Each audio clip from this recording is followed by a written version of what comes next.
So, from my point of view, from Zerg vs. Zerg, Blue wasted his damage output just soaking up damage.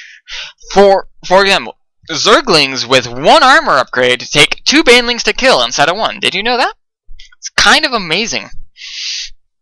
Banelings also take 2 banelings to kill, but only 1 fungal growth to kill. So if you want a quick tech to infestors, if you can find some build to do that and then post it on Team Liquid, you'd be like my god. I just can't get it right, so I can't figure it out. But banelings. 1 baneling will kill like infinity Zerglings, it seems like, as long as they're neat and clustered like they were. Excuse me. But if you send banelings up a ramp first, even if you have banelings sitting at the top of your ramp and then Zerglings behind, they're still doing what they're supposed to do, which is, believe it or not, soak and cause damage. I say soak because, again, it takes 2 banelings to kill, and do damage because they kill lots of other stuff. But Zerglings are still your actual damage source because they stay alive after poking the target. So, I want to say your army positioning was correct because the banelings were in front. Blue's army positioning was incorrect because his Zerglings were up front. I believe I said that right. Your banelings up front, Blue's Zerglings up front. So, yes, his banelings made it to your army. However, 1 baneling later, his entire Zergling force is wiped out, and you still have 3 more rolling down the ramp, which is enough to take out his baneling army. On the contrary, if he sends his banelings up first, his first 2 blow yours up in all their entirety, and his next 6 make his way through, and then those Zerglings get through, and that would have been game over for you.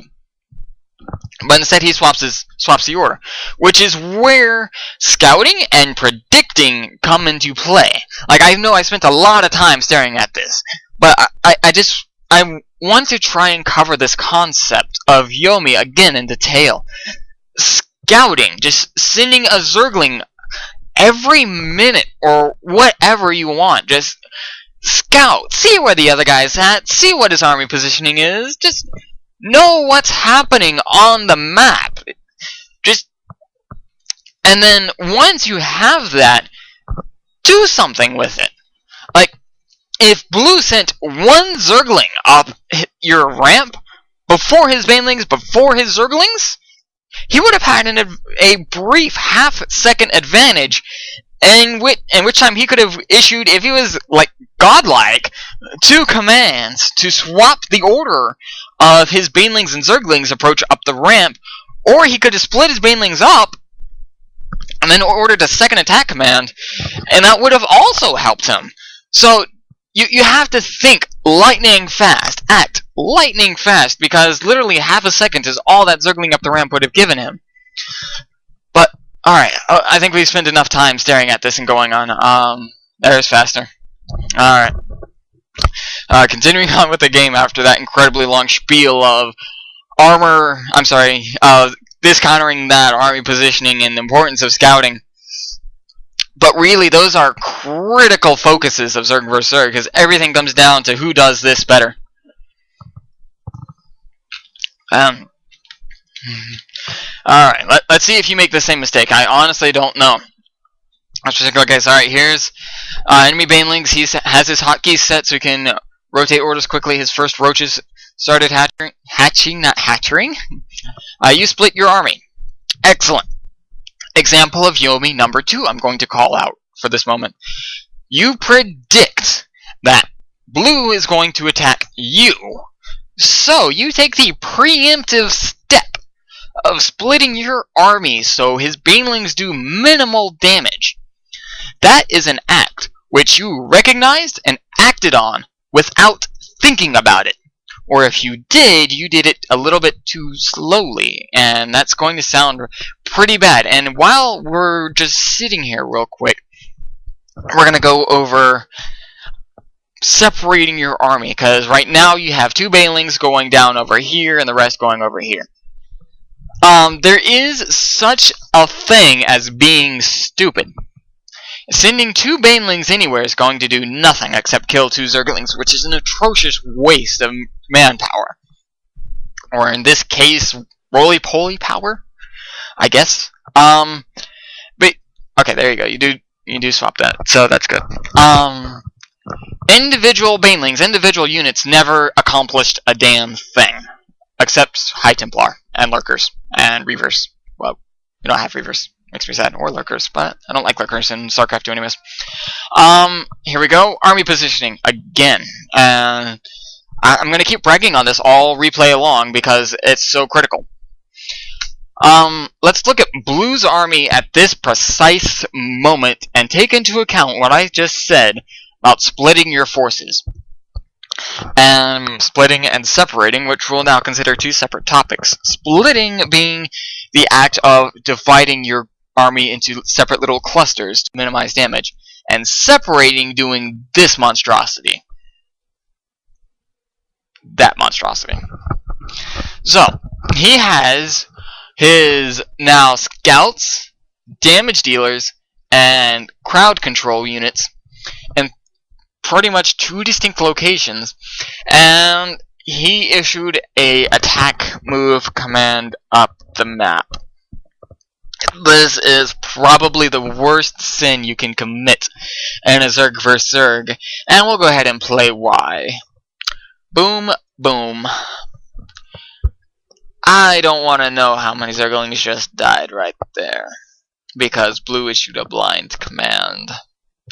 Issuing a blind command in any scenario, any matchup, on any map is an inexcusable abomination on the word strategy, on the idea of foresight, on the art of beating your opponent with your boot, and then rubbing the salt in while you destroy his base. Simply because that, and this, literally, look, you're bragging about it right now, and he's complaining. He's pulling a Darth Vader, not the Chinese translation, but the actual Darth Vader of going, no, because he lost his entire army to nothing. 6 Banelings wiped his army off the map. That is the power of Banelings. That is the power of knowing where your army is at. That is the power of knowing everything in Zerg vs. Zerg. He did not know where you were at. You, some lucky reason, knew where he was at. He issued an attack move command. He paid for it dearly. He lost this game at this precise instant because he issued an attack move command. And that, as I'm going to say it again, is an abomination on anything remotely real-time strategy, turn-based strategy. I don't care. If it has the word strategy, marvelous, this, perfect. I want to see you do this more often. I don't care. Morphing nearly dead Zerglings into Banelings increases their armor dramatically and forces enemy units to switch targets. And is beautiful. Any ranged unit, the average Zergling micro of just pulling it away, sending it back in later, does not work. Morphing it into a Baneling works marvelously. Of course, in high numbers, this does not work. However, it does recycle Zerglings specifically into useful units almost immediately. And it is wonderful. And I'm sorry getting a little excited, but Zerg vs. Zerg is an amazing, amazing matchup, which is a truly pain in the butt to play. Also, we'll go over another concept here. I did just say a little bit ago that roaches in few numbers get obliterated by everything on the game, which includes Banelings, Zerglings, I don't care. I've even killed roaches with drones. But roaches, these 3 roaches on this ramp are almost immortal to your present army. Because you could send those 2 Banelings up, 3 Banelings up, 4 Banelings up, and I don't care. I still have staying power enough to kill those 4 Zerglings and laugh at you. But he's not going to do that. Instead, he's going to clump them up like this, instead of being proactive and walling off his ramp like he should have been because he's on the defense. Every other